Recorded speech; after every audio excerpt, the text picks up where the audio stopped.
Welcome to On the Bubble Podcast, episode 85. I'm your host, Boss Jay Wade, and with me is my co-host, Yuki Lee Bender. Today, we're going to be doing an episode on the Rosetta CC format and our predictions on how the format's going to look like coming with the ProQuest coming up. But before we do that, how was your pre-release? How many did you play this week? I did 2 pre-releases. I actually played Lightning Heroes both time. Well, I played Verdance and kind of chickened out on my Aurora pool, then played one game on my Aurora pool and was like, wow, that was better than I thought that it was. I should have just played Aurora the whole way. We were playing it was just packs for playing the round. There's no incentive to win, so I don't know why I just didn't just play it. I guess it's because I had some busted cards. I had Plow Under and Channel Millennium Tree, and I kind of wanted to play with them. So I played Verdance for the first 2 rounds, then Aurora. I think I ended up going 2-1 in that pool. I lost to Peter. On he was also in Dallas from out of town, and I lost to him in the Verdance Mirror. But yeah, that was fun. And then I played an Ailio deck that definitely probably should have been an Aurora deck. I think my Aurora deck was stronger, but I felt like my Ailio deck was playable. And similarly, there was no real prizing on the line. So I figured, well, I feel like I kind of understand Aurora. I feel like I have more to learn about Ailio. And I tried it, and I did end up going 3-0 on that, playing, I think, 2 Auroras and a Florian, something like that. Write-ups about both those decks are on the Patreon Discord, so if you want to take a look at those decks, hear more about my thoughts, more details, that's all written up for our patrons, and it's on the Patreon Discord. And I guess I'll take a moment now to just thank all of our patrons for giving back to the show. It really does help us just keep up with content and keep doing what we're doing, and helps me continue to write content and deck lists and articles for all the patrons that are on the Titanium Bauble and higher. So thank you so much to all of our patrons, and thank you to all of our listeners.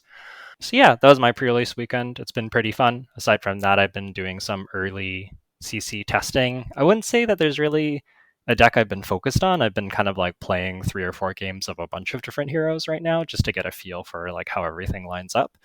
But yeah, that's been kind of my week. What about you, Jay? Did you get out to any pre-releases? Yeah, similar. I got to 2 pre-releases. There was actually more prizing than I guess your pre-releases at our locals. I guess Magic Stronghold usually does pretty top heavy pricing even for pre-release, so it was pretty fun. I ended up playing Florian in that pre-release. I actually opened up Germinate. I actually never got to really play it, and I think the one game I did play it, I actually lost. Yeah, it was I didn't have any of the earth equipments, and I realize now that, man, the headpiece and the leg piece for Florian, or just the earth heroes in general, are so powerful in this format. Yeah, they're both really good. I think the leg, well, they're both good in their different ways. The headpiece, potentially being a way to fuel decompose, is really good, and then the leg piece, the prevent 2 is so huge, especially into Verdant, stopping a perennial Aether Bloom or something is really, really clutch. And just the fact that compared to the lightning leg piece, which is significantly harder to turn on, it's the earth leg piece feels that much more powerful because of how free it is to activate it.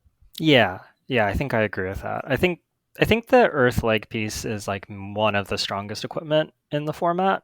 Maybe the strongest. I think that the Runeblade gloves are also up there for me. Those are probably the 2 equipment that have stood out to me as being the most impactful.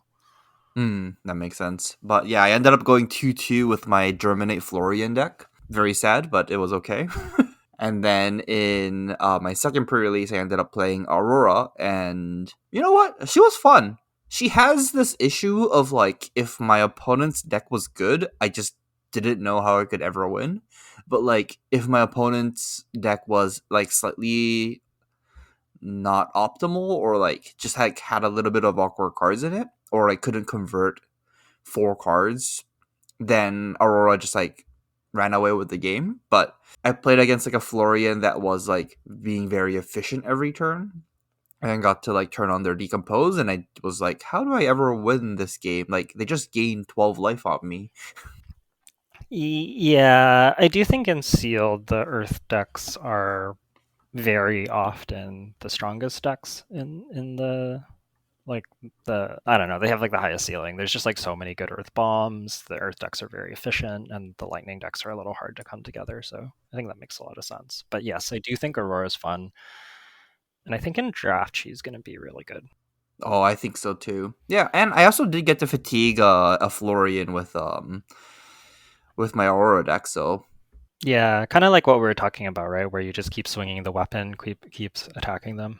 yeah. I just like ended up starfalling them every single turn, and it was like they were just like two behind on life total that they couldn't actually get back out of the lock essentially. Yeah, one of the things that I found interesting about Aurora that she gets to do is like on paper you want to play this all like you can play this all zero cost deck and you see that, but I think in practice you end up playing like some good one costs, like hit the high notes, maybe meet and greet. You also end up playing stuff like just like Findle's Fighting Spirit, like the 3 for 7 or 2 is like also just okay. And sometimes if you just get to be like I don't know, attacking with like multiple like 5 to 7 power attacks in a turn, like you do a lot of deck damage, even if they can block you out. Because like the Earth Heroes are usually like I swing one thing for 7, but if you get to play like a 1 for 5 and a 1 for 6 in the same turn and like swing the sword, that's a ton of deck damage. So that is one thing I noticed about her that was pretty interesting. Yeah, I agree with that. The only awkward thing I found with Aurora playing the pre-release was I was wishing that there would be some kind of two cost generic to play with like 6 power, something like that. But it kind of doesn't exist for the Lightning Heroes, and there was like multiple times where I'm just like, I want to end the turn with like a two cost for 6 somewhere, and I just didn't have access to that card in my like pool at all. So it was just like, I guess I need to make an embodiment of lightning. This kind of sucks because all of my cards already have go again. Yeah, there is like some options, but not many. There's like a rare 2 for 6 that if it hits the arsenal, I think you flip it up and it banishes a non-attack. I want to say is a 2 for 6. It's some kind of card type, but that's only at rare. And then the other card that is a 2 cost that's a little bit finicky sometimes is Arcanic Spike. But I think that this card in small numbers is playable. So at red, this is a 2 for 5 that gets +2 if you've dealt Arcane. I think that there are Aurora decks that can support maybe like 1 to 2 copies of this card if you have some rune chant generation, and especially if you have the rune hold release, the gloves, because you can like start a turn with go again and like making a rune chant and you ping them and then like end on an arcanic spike, and that's like really good. But usually you want to like sneak in the rune chant before you present the arcanic spike so they like don't really know. So there are some 2 costs, but I agree that there's not very many. I did have that card in my pool, but I had 0 ways to deal arcane with my deck, so there was a problem there. Yeah, I think you need the synergy. I think the gloves are really big, and I think that the other combo to look for is you can still play Arcane Cussing if you have the Blood Torrent bodice. Like we talked about that as being like a Florian thing, but that's still just good as Aurora, and that potentially turns on stuff like Arcanic Spike, Meet and Greet, or even stuff like Rune Rager Swarm, where if you've played an aura, it gets go again, and it's just a 3 power attack that blocks for 3. So I think that there's room for Aurora decks that have some like rune chant synergies, and Arcanic Spike is maybe like one of those cards. And I think especially as you get into draft, those like Runeblade heavy Aurora decks are ones that you're probably going to be drafting more often than not, because the lightning cards are so contested. Like you can get like like the 12 red lightning Aurora decks, and they're very good, but it's just most of the time you won't. Okay, then let's move on to our main topic today, and we're going to be talking about CC in preparation for the Pro Quest coming up. We will be doing the How to Draft episodes probably starting next week, once we do get more drafts in. But today we're going to be talking about our early CC takes for the Rosetta format. And I guess to preface this, let's do a brief discussion about the ban list, or at least I'm just going to talk about the ban list that just happened, or in September 9th, or effective September 9th. And that was the banning of all the draw twos basically in the game, or free draw twos in the game, which was Art of War, Cashin, Orion, Tome of Aetherwind, Tome of Divinity, Tome of Fyandel, and Tome of Firebrand getting banned, and as well as Bonds of Ancestry getting banned in CC. So this is a huge change to CC, and we haven't had any major events since these cards got banned. So we're gonna be talking about what we think what this ban list did and what heroes are now good. So I guess before we talk about the Rosetta heroes, do you want to talk about maybe some of the heroes that were previously good before Zen? Just like, what do you think is good now? Yeah, so maybe the like best starting place is like Zen. So I think like the biggest thing that the ban list does is it takes away your ability to play like effectively 6 card hands. It's very hard to do that now. You don't have cards that go like up cards on the current turn, and I think that that's the big difference between a card like Art of War, Toma Findle, where like Art of War, if you banish a tiger, for example, you can essentially like, go up a card and have your anthem effect, or Toma Findle, if you can get the action point, you go up a card by playing it.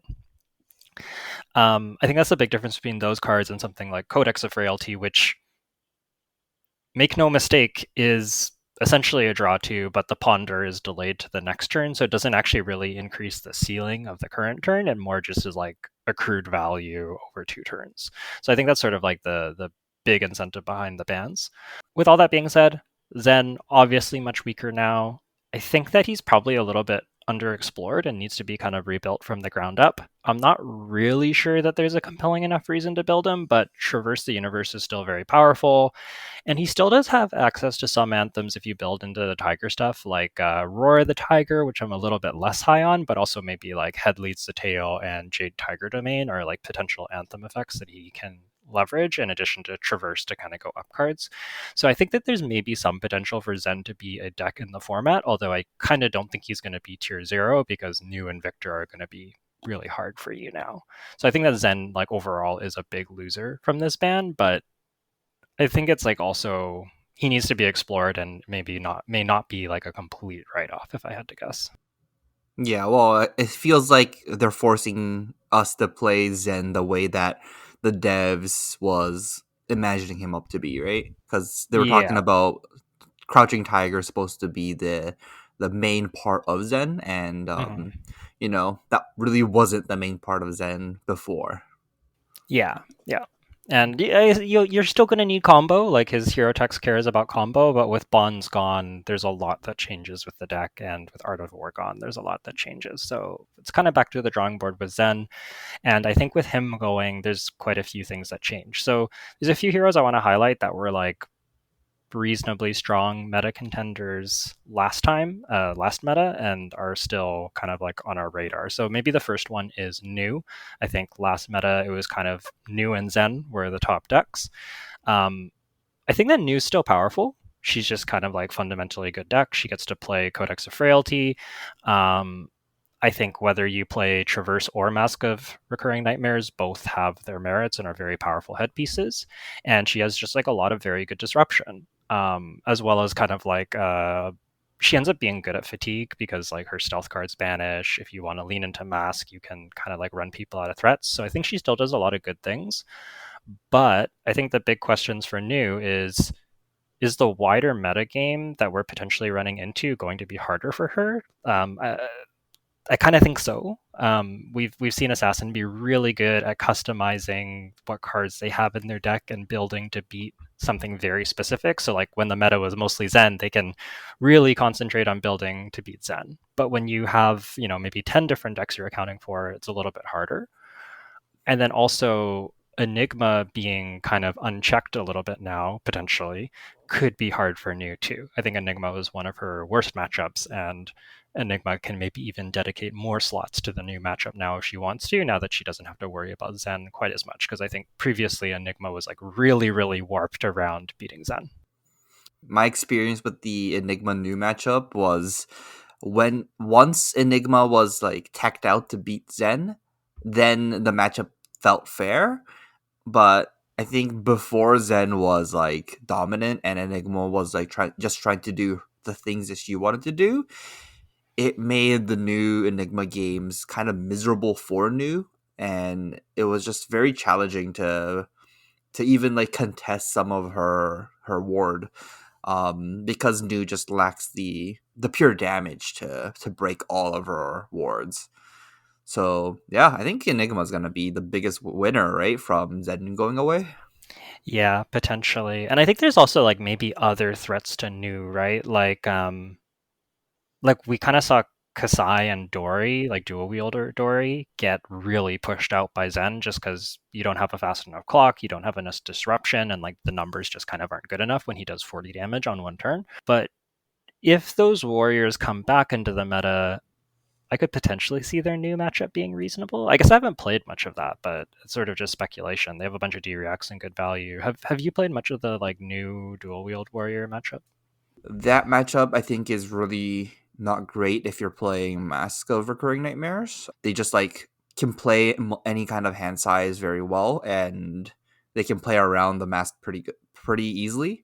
But if you're playing the Traverse one, and if you like pitch stack a Cosmic Awakening, it that's typically my game plan against the dual wield warriors. You just like 20 them at the end of the game, and they don't have cards in their deck typically to beat Cosmic Awakening unless they're a sicko and they play unmovables.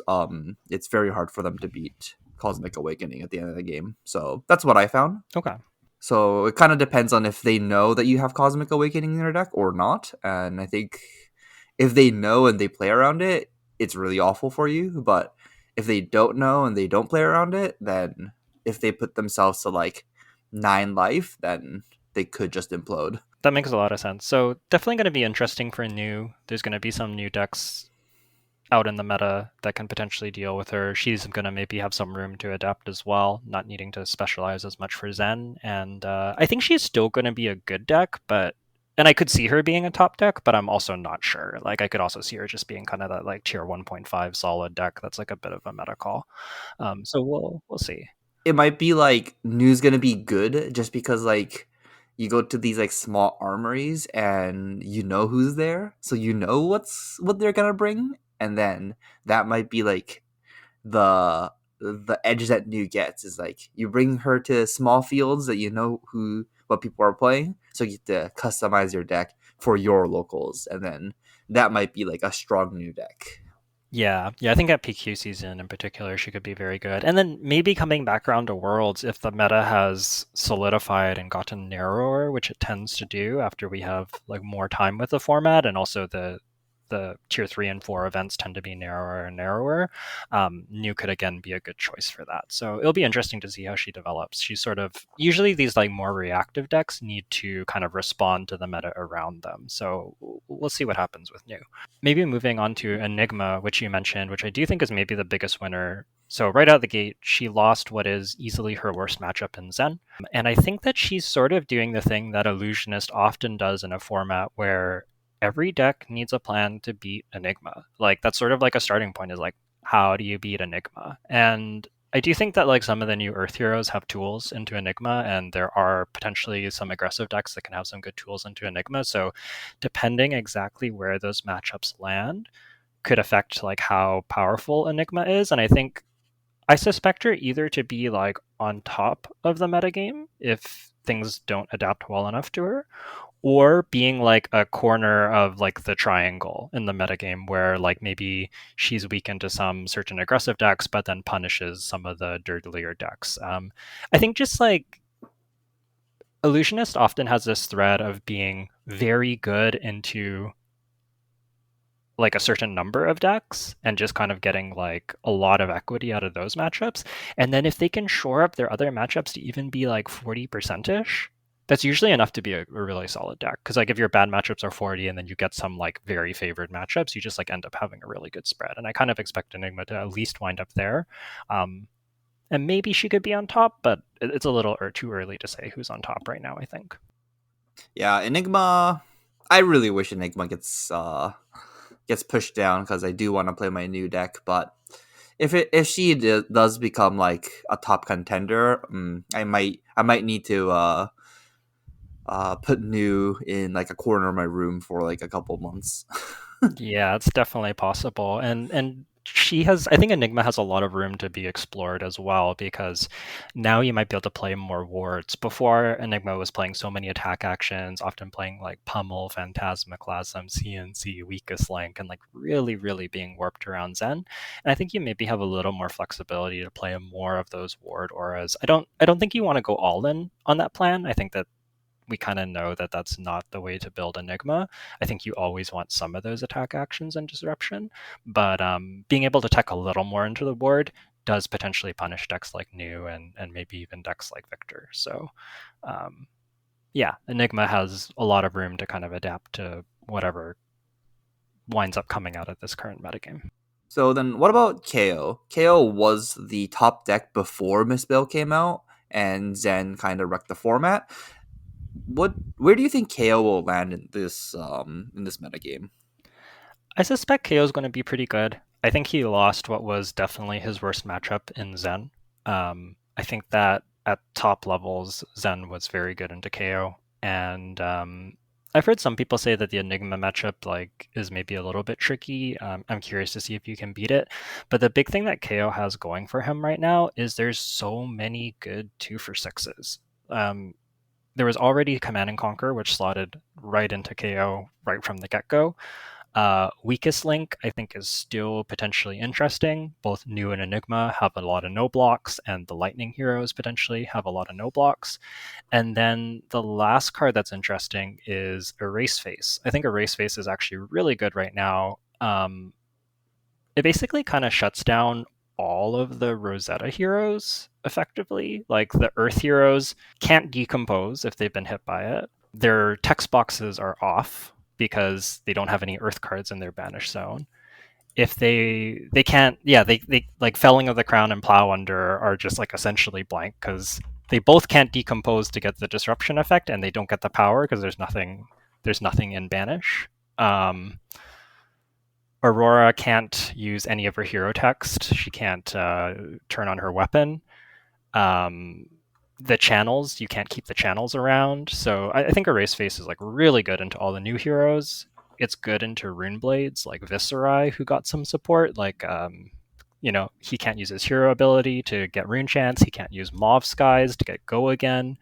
And it's also potentially good into Dash IO, which is another deck that we'll be talking about because, well, you need to play mech items off the top and you need to boost mechanologist cards, and Erase Face turns all of that off. So I think Erase Face is a really good card that I wouldn't be surprised if New or Enigma play as well, but KO kind of wanting to play a whole bunch of 2 for 6s is it just like slots so cleanly into his game plan. Like it's like an on plan hate piece that you can run that it's just going to hit a huge amount of the field. So that alone like makes me pretty interested in KO in combination with his just having good numbers. Like good numbers are really, really good. And as long as there isn't something super degenerate like Zen, I think that's going to be the case. That just like having good math with some solid disruption is like a good game plan. Yeah, that makes sense. And KO was just so strong before the Misspell heroes came out, and he didn't lose anything from the ban list, right? Yeah, he still has Blood Rush. He still has Savage Sash. He still has Flush Bag and Apex Bonebreaker, and then Gabskins, or maybe I've seen some lists going Beaten Trackers to get even more aggressive with Savage Sash. So I think KO is going to be a top deck. I would be surprised if he wasn't. He seems really, really good to me right now. Then do you want to talk about the Rosetta heroes? Like, I think a lot of us haven't really played with it or played against any of the Rosetta heroes yet, but I've been hearing that you have. Yeah, so played a little bit. I've sort of been hopping around, playing a couple games on each and working a little bit on each. So these are very much initial impressions, and the deck lists are by no means solved. We've had the cards for like, what, a week and a half at this point. So take all of this with a grain of salt, but I'm going to give you some of my first impressions on these heroes and some of the questions I have about these heroes too, because we're very much in the question stage right now. So maybe we'll do the Rune Blades first. Florian. Florian's hero text, if you get it online, is super strong, making an extra token every time you make a token is honestly kind of busted. We talked about how good Germinate is in Sealed. It's still good in CC. Like if you get to an end game of like you imagine like if the game drags out and you get to your blue pitch stack and you just like Germinate, make 14 rune chance, gain 7 life. That's really, really hard to beat. And you can potentially play multiple of them and just stack up a bunch of rune chants and just go way over what your opponent's ever able to block. So I think that Florian's going to have one of the strongest end games, and if he can get there, he's going to totally take over. So, like as a baseline, just having this inevitable end game is usually a very strong characteristic for a deck to have. So that's sort of like the first thing I want to talk about with Florian. In addition to that, he gets to play defense really, really well. He gets access to a bunch of D reacts. I think that Rootbound Carapace is just like very on plan for him. It helps him decompose without using action points. It's a 0 for 4 D react. I've seen some people playing the yellows as a 0 for 3 that decomposes, but certainly the reds are good. And then he also gets to play Barkskin of the Millennium Tree, the new legendary chess piece. This says if there's 4 or more Earth cards in Banish, when you block with it, it makes an embodiment, and it has Temper too. This card's kind of gross. This card is like often worth Husk or more. Notably, when Florian's text is online, you get 2 embodiments out of this. So you can kind of do the math on that you get 3 block from it out of the Temper 2. And then if you make 2 embodiments, you could easily get like +2 value on each of those activations. So that's like 3 + 2 + 2 is 7. There's some potential to get more if you block with multiple non-attacks. It's a little bit tricky because like sometimes you'll end up overblocking because like if you have like a 3-block non-attack action that blocks for 5, you might be covering up a 4 and wasting a block. So it's hard to say exactly what you get out of this. But I think that this card is like most often worth at least Husk, if not more, which is crazy considering it doesn't have the downside of Husk. You do have to like get to the point of turning it on, but it's really, really, really strong. That's a question I have about Florian is how easy do you think it is to get the number of cards in Banish so that you can turn on Florian's ability? Because in CC, Florian requires 8 Earth cards banished, right? Yeah, it requires 8 Earth cards banish, which I think means you do need a good density of Earth cards. I think people are experimenting with exactly like how much this is. My gut kind of says that you want somewhere between like 50 to 70% of your deck to be Earth. 70% will be able to decompose faster, 50 will be able to decompose slower but have better card quality is kind of the trade-off. In practice, this means you need to play 3 decomposes because you can banish 2 on one of them and then 3 and 3 on the other 2, and after the third one, you'll be online.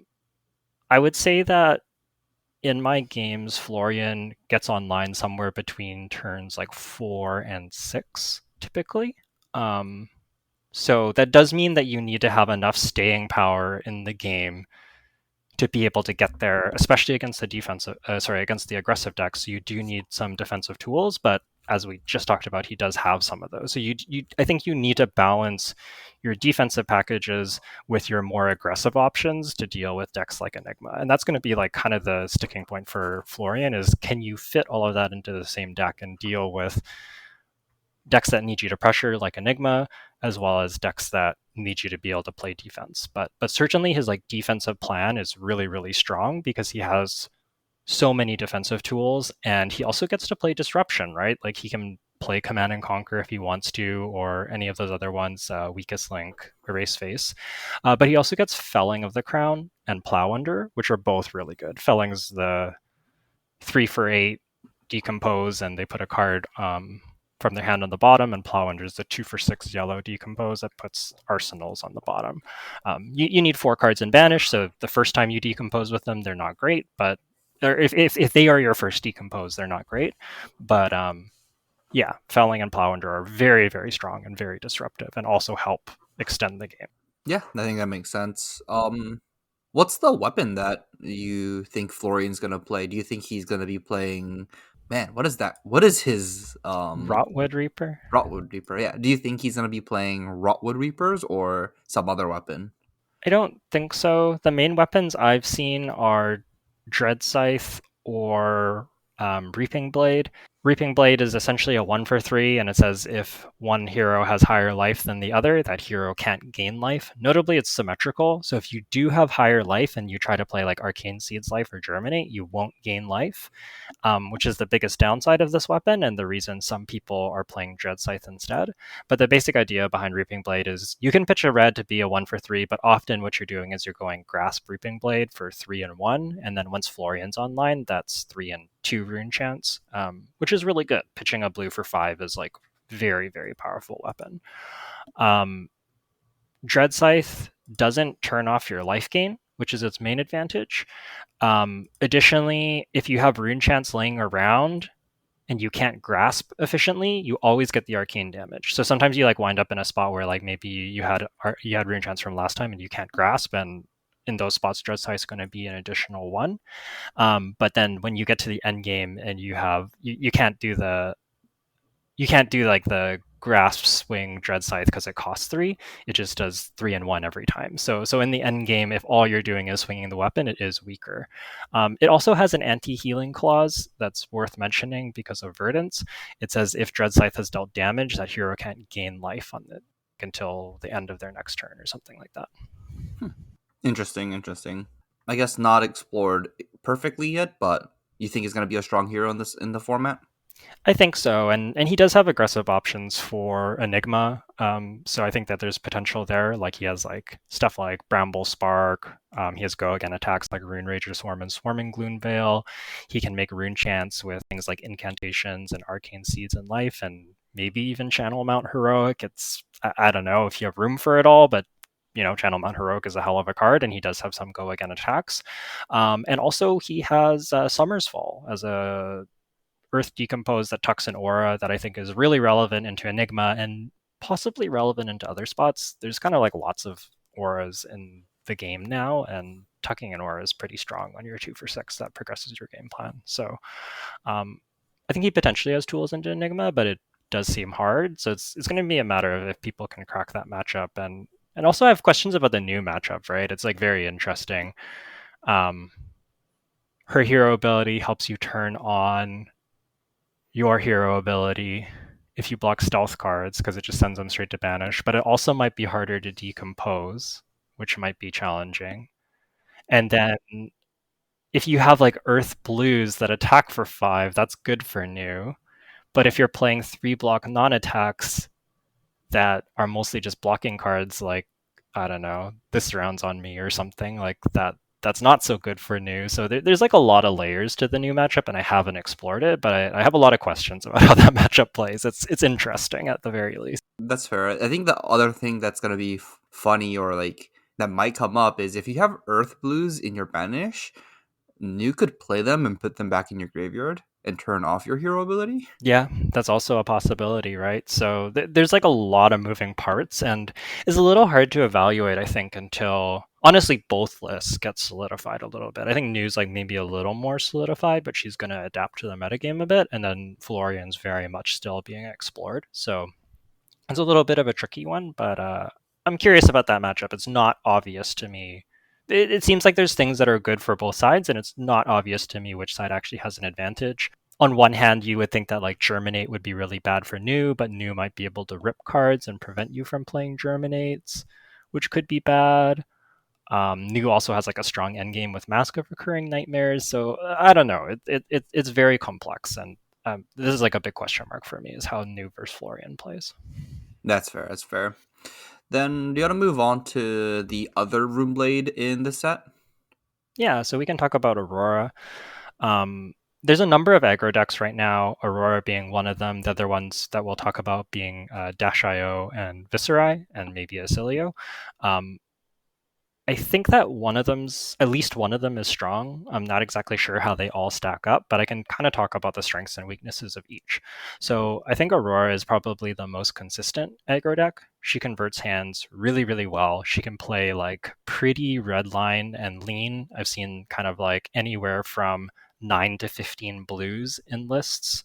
So quite red line, which means that her card quality is really high, and she just has so much go again that she can kind of like do the Fi thing where she just like plays out her whole hand and makes embodiments. in addition to that, she has a bunch of breakpoints and a bunch of sneaky on hits that make her really tricky to block against. So, um, Channel Lightning Valley makes it so that if you take damage, she draws a card and really incentivizes you to block. But then she starts asking you tough questions like, do you want to block my Starfall for 2 go again? Oh, I'm going to ping you with a burn up shock on my Channel Lightning Valley turn. Do you want to stop the ping to deny my card draw? But if you do, you're down a card. And if you can't cover up all my breakpoints, I'm going to draw a card and get the four damage from Burn Up Shock. Burn Up Shock's basically like a boom grenade that triggers on your sword as well. And so because of this, there's like a lot of really challenging blocking decisions that she asks your opponent.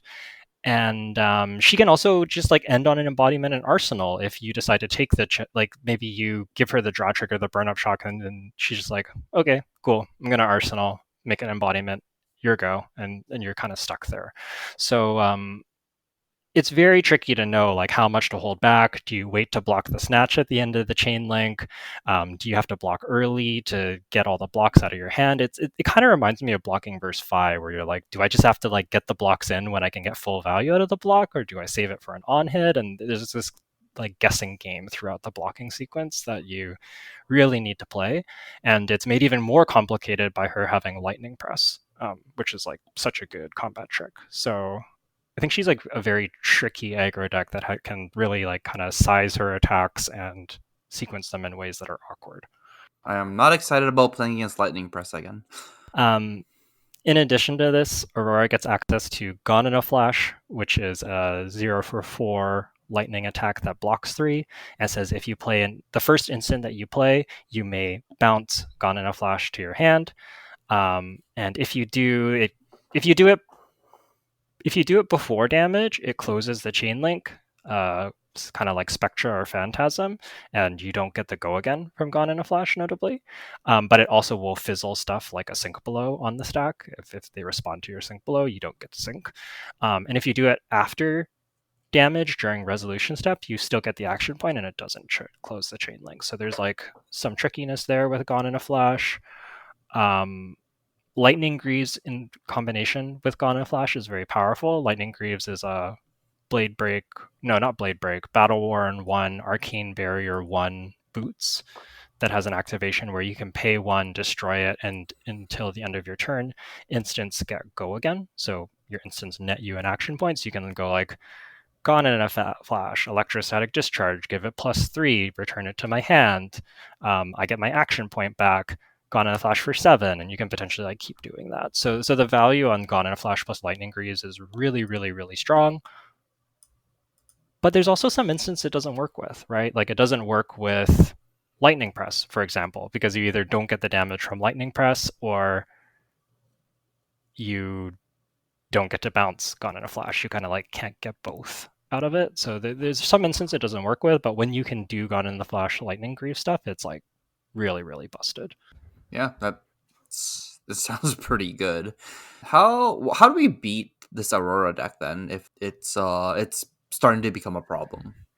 Yeah, so I think the big thing about Aurora is that she has very low block values. We're talking about all these instants to go with Gone in a Flash. Instants don't block. Additionally, a lot of the lightning cards block for 2.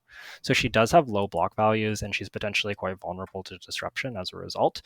She does have a pretty good fridge to help make up for that, and she does have some good defensive tools like electromagnetic somersault, which lets you return, when the chain link resolves, you can return 2 actions with cost 0 or greater at red to your hand, up to two attack actions. So you can potentially like block with 2 attack actions, play somersault, bounce them, and have like a 0-for-60 react that can also function on offense. You can return your attack and then keep attacking with it. So that card's really powerful, and she does have some stuff to shore up her defense. She gets to play potentially, if you have the non-attacks, you could potentially play Face Purgatory, which is really crazy. We didn't talk about that in Florian. Florian also gets to play Face Purgatory. This is like the most value we've ever seen on a headpiece. If you can do all the parts of it, it's a Blade Break 2.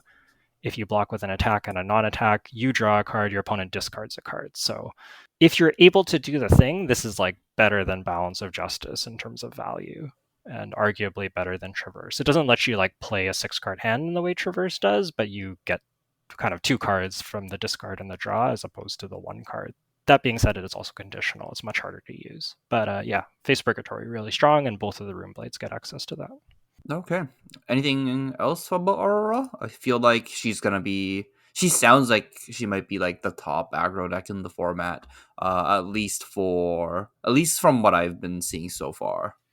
Yeah, she seems very good. I think the big question is how like the new and Victor those disruptive matchups go, and maybe even Florian has some disruption. So if she can figure out a plan for those matchups, I think she's going to be pretty good. If she can't, it might depend on what the metagame looks like. But I do think Aurora has a lot of potential right now, so it's gonna be interesting. It will depend. Yeah, it will depend a lot on that. Then, what about Asilio? Asilio's the other aggro lightning hero of this format, right? Like Aurora, he's weak to disruption and has low block values. I think he's also a little more fatigable than Aurora, perhaps. Aurora gets a lot of equity out of her weapon being really hard to block, presenting a lot of fours, and doing lots of like little arcane pings that you don't really actually want to AB. Like if she does like 1 or 2 arcane on the turn, you don't really want to pitch a card to AB that. So you end up like leaking little bits of damage against Aurora. Asilio does have the chip damage of his spells, but wizard cards are often not very efficient unless you're able to really leverage Volzar. So on his best turns, he's good, but it feels like as soon as you have a hand that doesn't convert, or you have some disruption, or you're missing the spell, you lose a ton of value. And overall, my question right now is like, I'm not really sure what Asilio does that Aurora can't do better. I guess he's better at building into Gone in a Flash because he has a few more instants with his sigils that he can play. Like his specialization sigil that draws a card when it leaves play is like definitely a very powerful card to pair with Gone in a Flash. But other than that, he just doesn't seem that compelling. And to me, it kind of feels like he was maybe, I'm not sure, but maybe intended to be built with Tome of Aetherwind and Tome of Findle, because he can sometimes go up on action points and not be very good at using them. But you can imagine that if instead of being stuck with action points he can't use on his Lightning Greaves turn, he gets to like play 2 tomes, play more lightning cards with Go again, amp, an extra 3 to 4 because of the cards that he drew from his Volzar, like that could get really out of control. But without the tomes so far, I'm not really sold on this hero. Um, I have really yet to be impressed. I watched like the Blue Pitch versus Card Guys show match, which is a great place to look. By the way, it's on YouTube. You should just be able to search it. Blue Pitch versus Card Guys Rosetta show match. There's a lot of interesting games with the new heroes. But even in those games, it was just sort of like he did not look like a real hero. So he's complicated. There's a lot going on. Maybe we haven't discovered the broken Asilio deck, but I also kind of suspect he might just need more tools to get there. That makes sense. I guess that brings up the question of like, do you think maybe he's a better hero in LL? Potentially. I do think that Lightning is pretty crazy in LL. In particular, Lightning Greaves is just a really broken card. So I think any of the Lightning heroes, Asilio, Aurora, even Lexi and Briar, have potential in Living Legend. Thanks to Lightning Greaves and being able to go up action points. Maybe you can fit Tome of Findle in there. I think there's just some like very powerful stuff you can do. But I do think there is one hero that stands out above all else in LL, and that's Verdance. So maybe I'll briefly touch on Verdance in LL and then talk about her in CC. Um, so the problem with Verdance in LL is that she has access to Kraken's Aether Vein, which is a weapon that didn't really do anything while it was in Classic Constructed, but was kind of always waiting to be broken. This is a once per turn instant, pay 3, deal 1 arcane damage, and then you draw cards equal to the arcane damage dealt. Now, previously there was no ways to increase this staff's damage, so at most it would replace it. The card, you would deal 1 and you would get your blue that you pitched back, which was like fine but not very exciting, especially since it could just get shut down by like a floating resource or a tunic counter.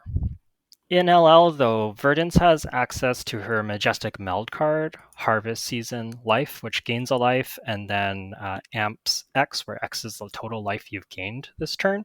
And notably, Amp applies to weapons. So you can potentially do something like Amp 10, Kraken's Aether Vein for 11. Even if the AB3, you draw 8 cards. And then you can do something like, all right, I'm going to pass your turn.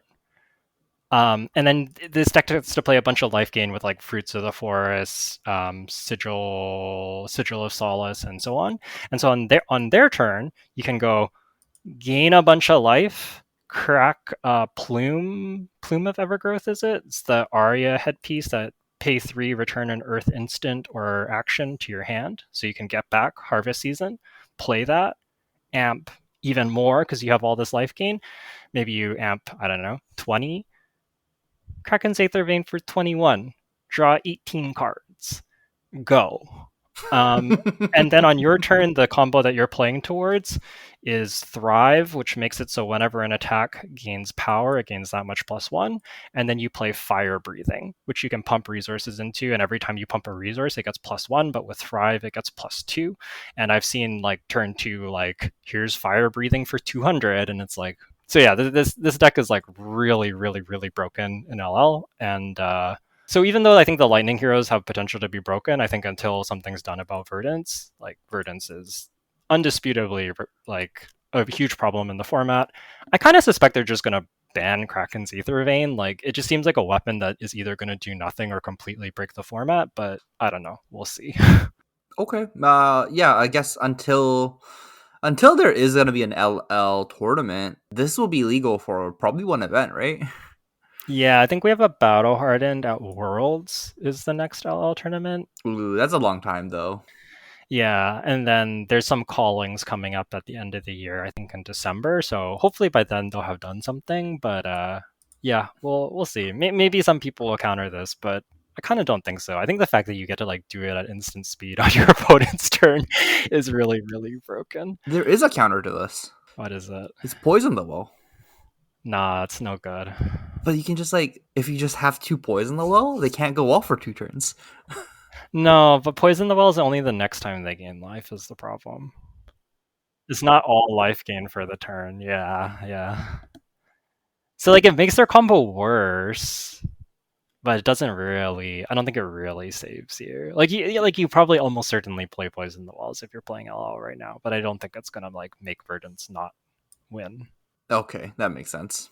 Okay, so anyways, that's enough about Verdance and LL. Let's talk about Verdance and CC. So Verdance and CC can do a lot of the things that Florian gets to do thanks to the Earth package. She still has Plow Under and Felling of the Crown to play that sort of like Earth mid-range, almost like Guardian style gameplay. I think it's a little bit less effective because her hero power is not as strong. I think the extra ping from gaining life is like fine, but outside of like Heartbeat of Candlehold is not like super impactful. Whereas Florian's hero ability when it's online is really really good, and he gets like onboard payoffs with cards like Barkskin of the Millennium Tree. I think Verdance can still leverage that card. You just only get the one counter out of it, or the one embodiment out of it instead. That being said, she does get to play Storm Striders to help make up for that by having sort of the last like half a turn. It's not quite as good as Icelander because you don't get to play a card out of your arsenal and from your hand, but you can potentially play Storm Striders. And maybe even something like Waning Moon if you really wanted to. I'm not sure if that's the way to go, but maybe. But you can potentially get a little bit of like a half turn there at the end of the game that can maybe make up for some of that slightly lower efficiency than Florian has. In addition to this, she also has access to a combo. It still involves Rampant Growth, which we talked about. That's the Amp X, where X is the amount of life that you gained. And the combo that she gets to play in CC is with Surgent Aethertide. This is a weapon from Dynasty, I believe, and it has a 2-cost action that deals 1 arcane damage, and then you amp X, where X is the amount of, or you don't amp. Your next spell gains X damage, where X is the amount of damage dealt by Surgent Aethertide, and it has Go Again. It's an action. So the thing you can do here is, I don't know, you gain 3 life, rampant growth life, gain a life, ping them for 1, respond with another rampant growth life, gain a life, ping them for 1. You've gained 5 life at this point. Um, you resolve both rampant growths. You amp 10 because 5 and 5. You can Surge an Ether Tide for 11, let's say. Maybe they AB3 on it, they take 8. And then you can end on something like a Pulsing Ether Life coming in for, it'd be what, 4 plus 8 is 12. So even if they AB3 again, they're taking like 9 more through. So that's like 17. They're taking 17 damage through 2 instances of AB3 and can be even more if they can't AB that much. So she does have access to this combo. And I think the thing that people are figuring out right now is how much of a combo, how much do you need to lean into this? Do you play Sigil of Solace? Do you play, how many Fruits of the Forest do you play? I think the blues are a pretty easy include. Do you play yellow and red? Do you play Harvest Season to have like on-board life gain that doesn't take cards from hand and really pushes your ceiling? Do you play Healing Potion? Is another card people are exploring, which you can just play. It takes an action point, so it's very slow, but it's on board, and you can just gain 2 life with your Healing Potion if you want to. And this really pushes the ceiling of your combo and can potentially lead to like almost OTK setups, but they do require a lot of setup. So I think the thing that Verdance needs to figure out is how big of a combo package do we need? What matchups do you want to combo versus play mid range? And yeah, just sort of like balancing all of those parts. It kind of feels to me like there's a solid Verdance deck here. It's just a matter of kind of solving exactly what it looks like. It kind of reminds me of like early Icelander, honestly, where I think a lot of people like saw the potential in Icelander, but it was like, how do you build a good Icelander? Verdance kind of reminds me of that, although not so much of like the instant speed ruin your turn shenanigans and more of just like a value with a easier combo setup. Like she doesn't need to set up all the frost hexes in second cycle. She can. I've definitely just like taken 20 and have Verdance gain like 8 life first cycle, and that's really powerful. And I think again the plume of Evergrowth is like a big consistency piece if she does want to go the combo route, because basically if you have a harvest season already in your discard and you have another harvest season in your hand, you have access to double harvest season, which is usually the easiest. Or not harvest season, rampant growth. That's the Ampex. You have access to like double rampant growth, so you can kind of go off. So yeah, I think she's very interesting and has a lot of potential. She sort of has the can you beat new and Enigma. That is like one thing I'll mention about the combo is compared to something like Kano, she needs cards in her hand, and if you can disrupt her, she's going to have a hard time. Whereas like Kano just needs to get to his combo and then he blows you up in response to your disruption. So that is like a very big notable difference about Verdance compared to something like Kano. You can technically rampant growth and gain life and do stuff on their turn, but you don't get to combine it with Surge and Ether Tide, so you're doing like almost half as much damage, roughly. Do you think a Storm Strider is going to be a part of this deck, or do you think maybe that's not what Verdance wants to do? Yeah, that's like one of the questions. Well Grounded is really strong. I kind of think you're gonna want Storm Striders. Like Storm Striders is just such a good card, and I think you probably play her Meld card, Pulsing Ether Life, the 1 for 4 that gains 1, because it's just like pretty efficient. It's an Earth block 3, like that's kind of like enough to make you want to play that card. And then in addition to that, you're probably going to want to play, like you could probably pretty easily slot in Blue Emeritus Scalding, right, as like a blue block 3 that can deal 4. And I think that even if like all Storm Striders is doing is letting you like deal 4 damage on their turn, that already seems pretty good to me. So it's like a bit of an open question. Maybe there's some matchups where you don't play it, but Striders is such a good card.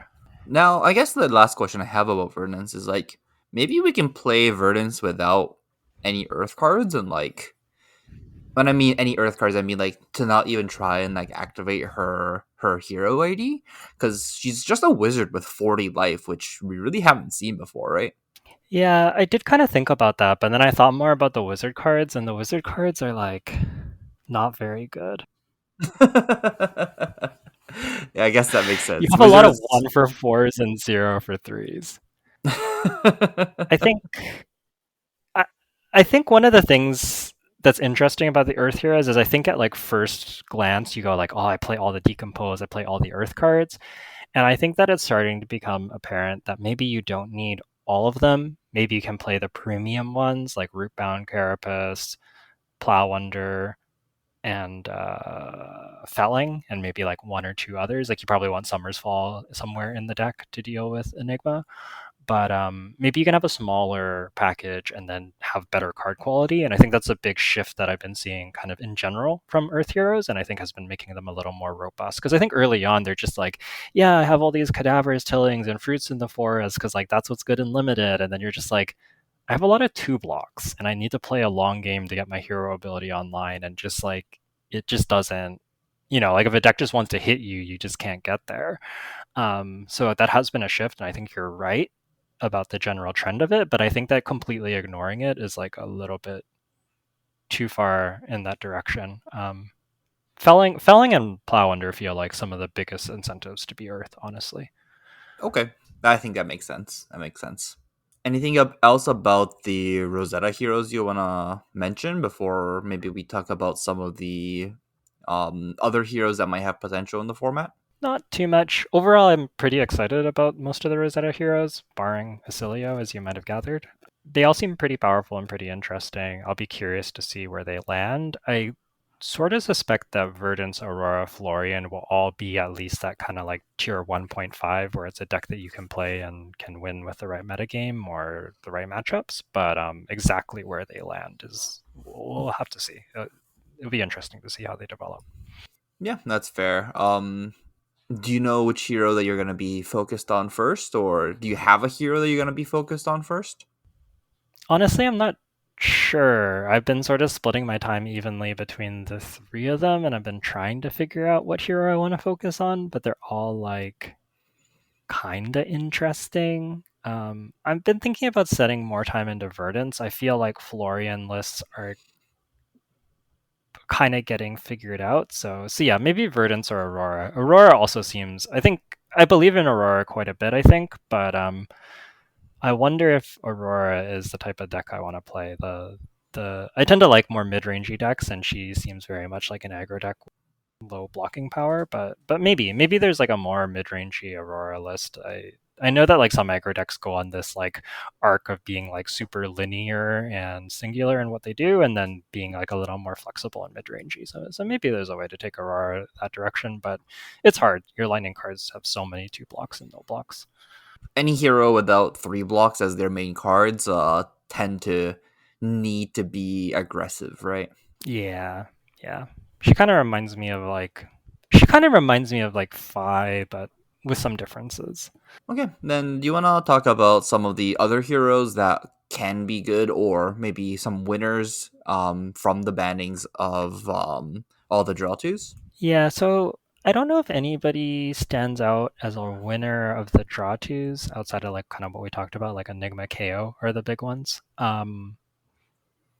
Maybe Azalea can still be good. I'm not sure. She does have the new armory deck. I'm not sure that anything super stands out to me, but I think Azalea is still just like kind of doing Azalea things and pretty strong.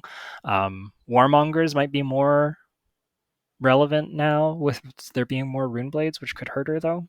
Um, the other hero that got an armory deck is Dash IO. So Dash IO is getting an armory deck. I think it's not. When is this deck legal? It's not legal now, but it's legal very soon. It's legal October 18th. So it's going to kind of come in, I think, first week of PQ season it's not, and then second week it is, something like that. So it's going to come in like the middle of PQ season. We'll have Dash IO Armory deck. It'll be the third week. Third week will be legal. The third week? Yeah, at the very middle of it. Yeah. Yeah, so that's going to be interesting to see. Maybe a little bit of a shakeup in the middle of the season.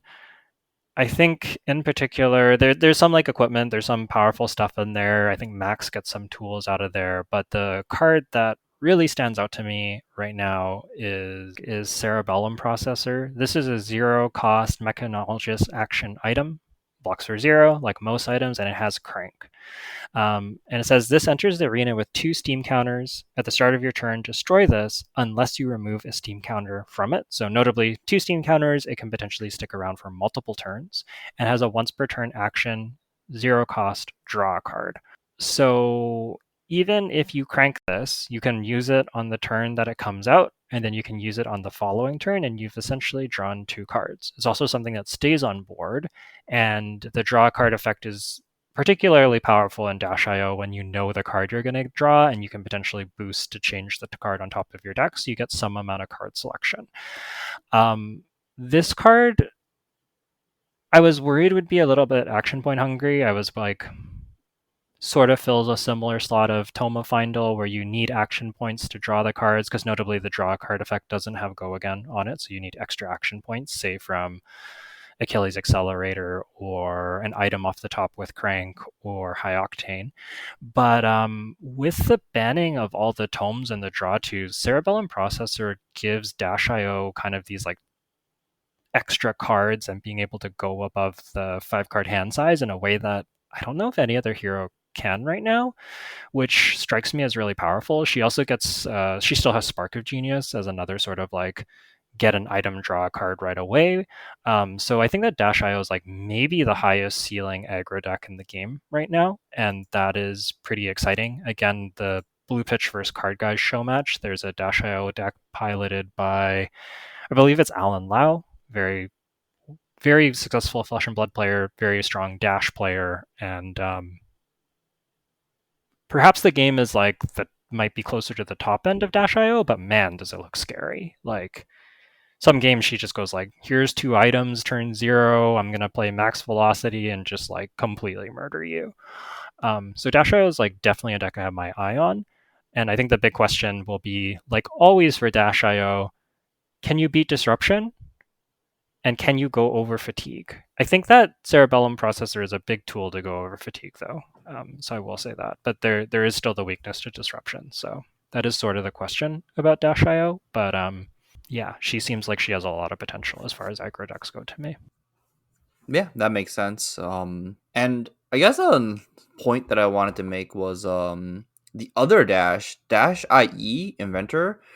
She's almost gonna LL too, right? She has like 910 points. It's just like, this isn't really related to Dash IE, but you know, Dash IE is gonna be the only Dash, and like probably after this PQ season, it might survive this PQ season, but she's close.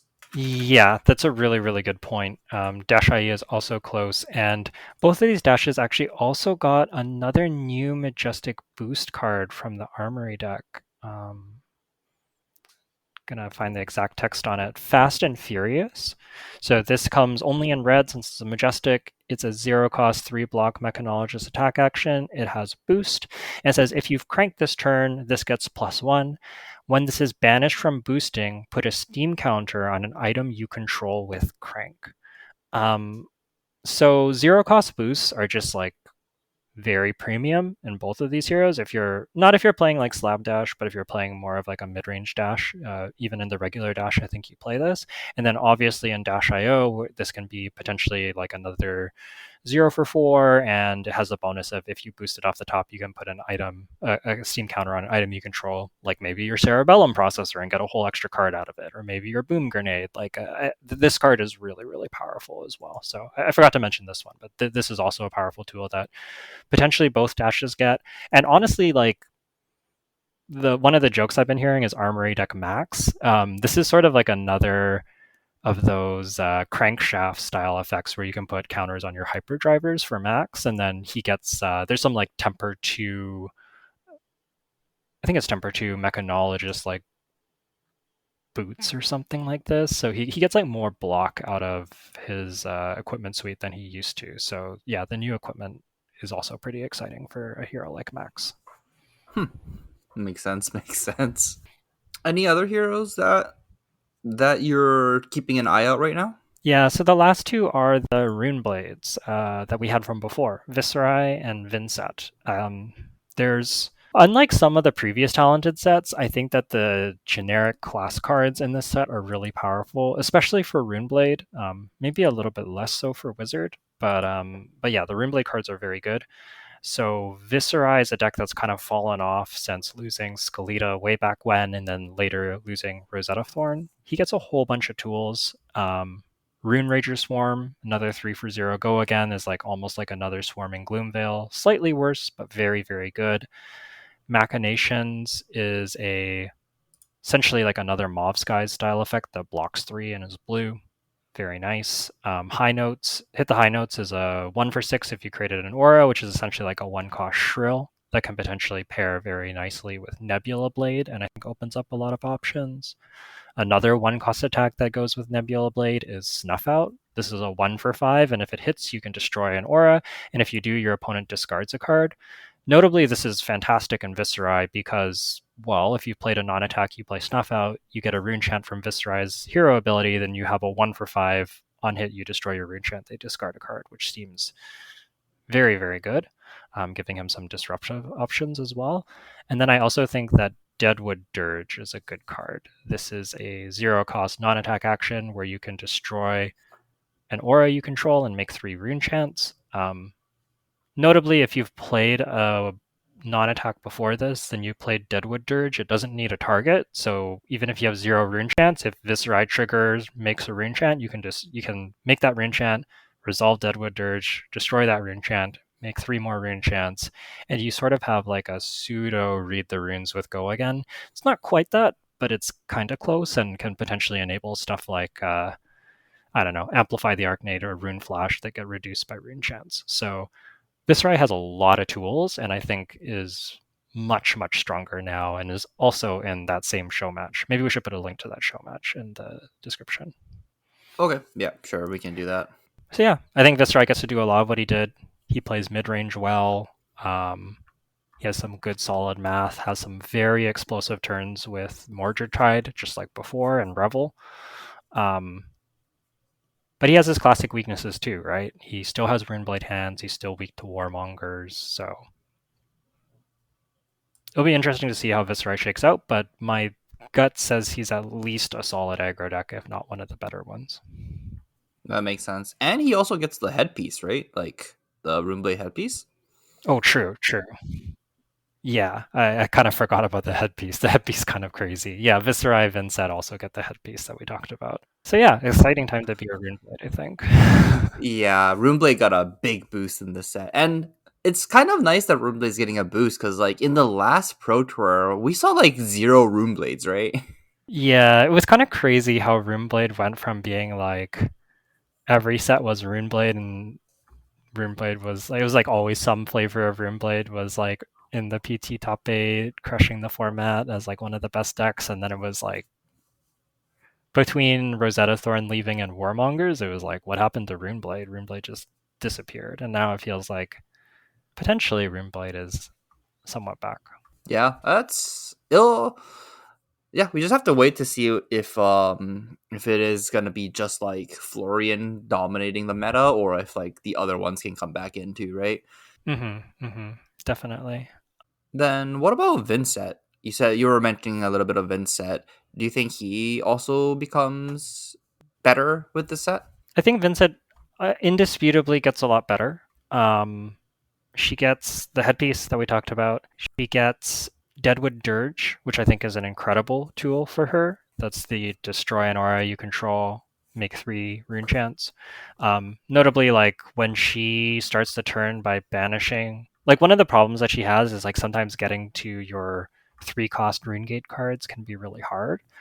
But you have 0 rune chants, 0 setup. You banish a Deathly Whale, let's say. That's the 3 cost that makes a rune chant if you've dealt damage and has rune gate. You get a rune chant from Vincent's hero ability. You can play Deadwood Dirge, sacrifice that rune chant, get 3 more rune chants, so you have a total of 3, and then you can play that Deathly Whale. So it's potentially a way to bridge you to those higher cost attacks, like very little setup, and it costs 0. So I think Deadwood Dirge is like probably the biggest tool that she got.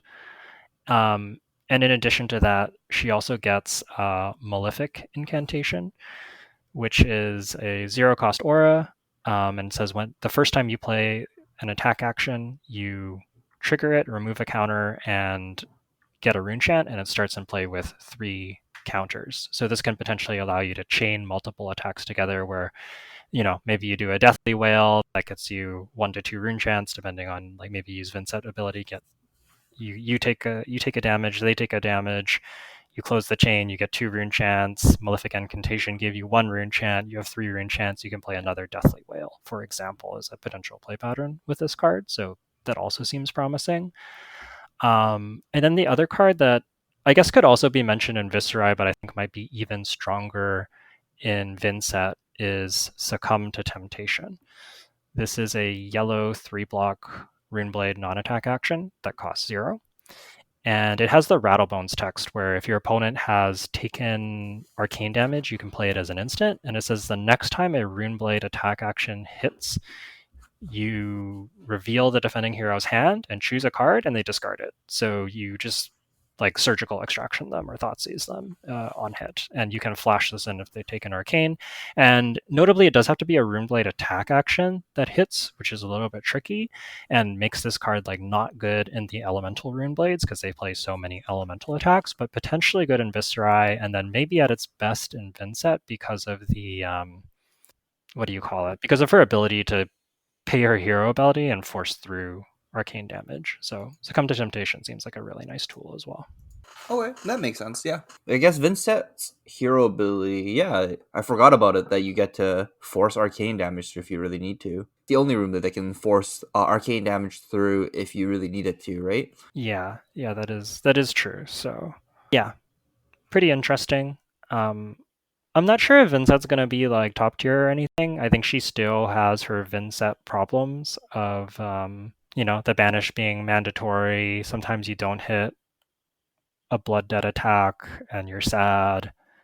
I think she really wants like a blood debt mauve skies that you can play from banish. That would go a long way for her. So she has like a little bit more density of these blood debt cards. But I think that she's slowly getting there between more rune chant enablers, some disruption with Succumb to Temptation, and then like new equipment. She's getting there. She also got Eloquent Eulogy last set, which is the 1 cost rune gate that comes in for 4, and if a hero's lost life, you make an Eloquence token, which gives your non-attacks go again, and has a bit of a combo with Funeral Moon, which can Funeral Moon's a non-attack action that you can play as an instant if a hero's lost life. So if you play it as an instant and you have the Eloquence token, you get an action point from it. So there's like a bit of a mini combo there.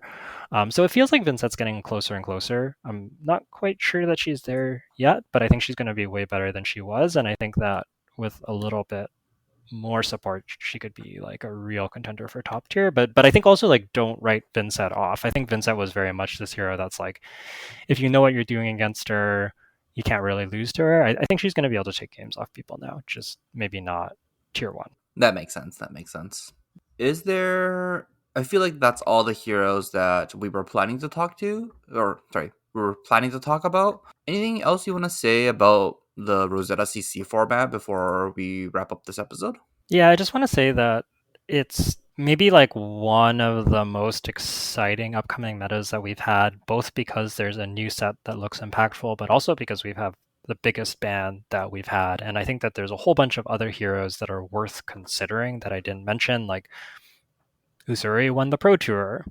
Victor Goldmane is still Victor Goldmane and does some really unfair stuff. Riptide has been getting support, has a whole bunch of good traps, can potentially be good into some of those aggro decks. I've heard mixed things about the Enigma matchup. His pings can be on his traps can be very annoying for Enigma to deal with.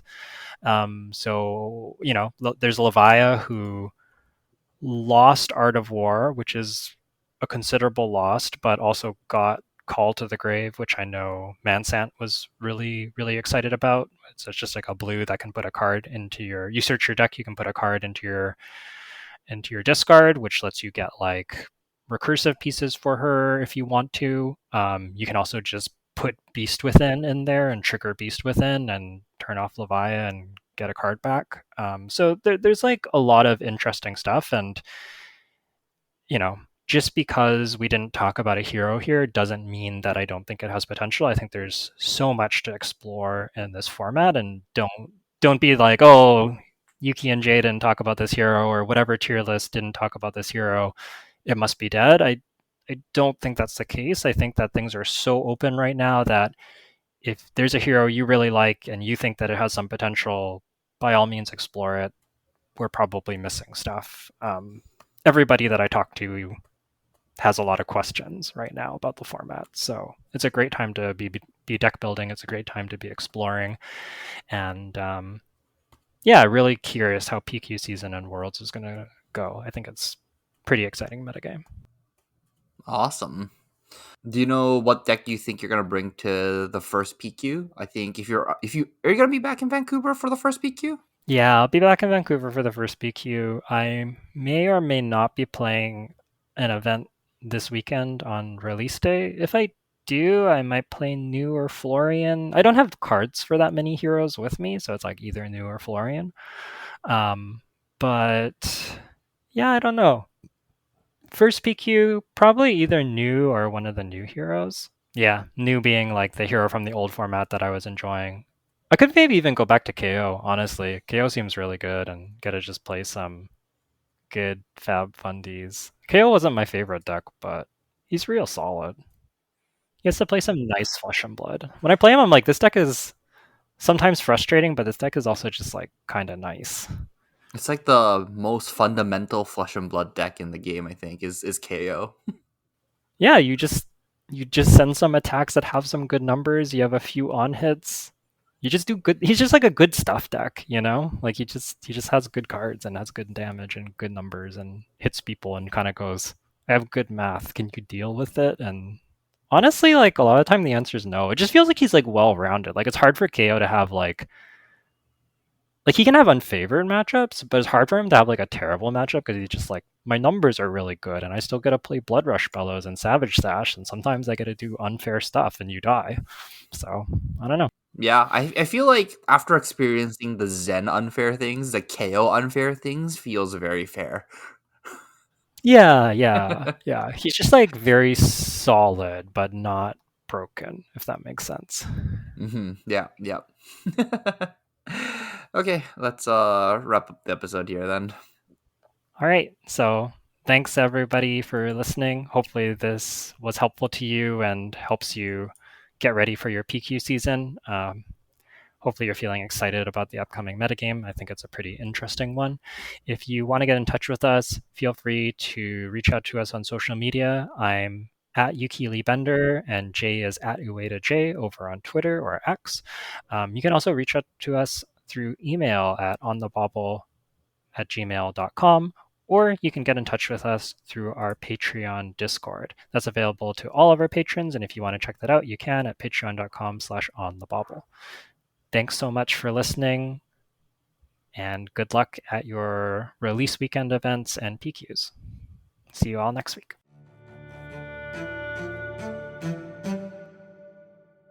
Do you have a sign off today? I don't know. We don't need a sign off. Oh, I guess okay, let's do a super short sign off and to troll Nam a little bit. Congrats on Nam Dang for making Worlds. Yeah, I saw that. From winning, yeah, he won the Mox Championships, which is the Magic Online Championship Series, and he won that. So I think top two from that event gets the World invite for 2025. And yeah, sure, let's use this time to congratulate him because I don't have anything else to say. Yeah, congrats to Nam Dang. I saw that and I was like, holy, he won? And then I was like, what does this mean? I'm like, oh, he gets a Worlds invite. Worlds is like a crazy tournament in Magic. It's like about 120-ish players, $1 million prize pool. And I think for winning the Mox, he got like 12 grand. So yeah, huge. Congrats to Nam. Yeah, and Mox in like just Mox in general, which is kind of hard to qualify for because Magic Online is just like a living space for all of the Magic grinders, and like all the so like the quotations retired Magic players are, and it's just like filled with crushers. So even qualifying for the Mox on Magic Online is like a huge deal, and winning that event is really impressive. Yeah, it's sort of like the old school client with kind of no frills that isn't very approachable. So a lot of like the newer Magic players would just play Arena, the official client, and if you're playing Magic Online still, you're like probably pretty dedicated and pretty serious, and you probably like the fact that you can play every format on it. That's like a big draw of it. So you like deal with a lousy UI to play higher competition, bigger stakes, and all the formats. So yeah, basically anybody willing to do that is probably pretty good at the game. Yeah, yeah. It's very rare to see somebody on Magic Online that like kind of doesn't know how to play Magic. Everyone there knows how to play. So yeah, no, it's I like Magic Online. I still play it sometimes. It's a place where, I'm an old school Magic player now. I feel old talking about this. Yeah. I remember 10 years ago when I used to be the new kid in town, like learning Magic Online. Oh, now I'm just like one of the old guards. Gross. Yeah. Yeah, you don't feel old until you start playing against like a 17-year-old and you're like, "Oh, I get it." At least in Flesh and Blood, you don't actually get that feeling because like all the players are like, it feels like the average age for fab players are quite old. It's like, 25 plus, I feel like is like the average age for Flesh and Blood players. That's Um true. But yeah. there's a few crushers who are young and very good, like Brody Spurlock, Lucas Oswald, who have both won callings, and then uh, Michael Jaziker as well. Very, very powerful Canadian player. So there's definitely a few of them out there, and I imagine there's only going to be more with time. But yes, for now the demographic definitely skews a little bit older. Yeah, the only game where you sometimes go to locals and you play against like a 10-year-old and you get crushed is Pokemon. So it's Yeah, like we're definitely not there yet. Although we do have some pretty young players that are locals for Flesh and Blood and top eight kind of often too, honestly. it's so true. Yeah, they do top eight kind of often. Uh, why are you gatekeeping these young players to go to the Pro Tour, Yuki? Maybe you should like take a step back and not play some PQs. Hmm. I don't qualify on Elo anymore, so I gotta grind. Oh, okay. But don't you have like infinite PTI still? You're like queued for the next like 2 years. I think I have 6 PTIs, but PTIs are money, man. You can sell them. Okay, fair enough, fair enough. Yeah, I guess so. I I think they're guess so. selling for like 750 US right now. I don't want to cash that in if I don't have to. That's Kind of a super lot of fair. money. Canadian dollars, that's like a month's salary. Not quite, but It's like 2 weeks worth of salary. yeah, for a lot of people, yeah. Yeah, solid, solid. Okay, I guess we'll just wrap it up here. Yeah. All right, good Good night, night, everyone. everyone.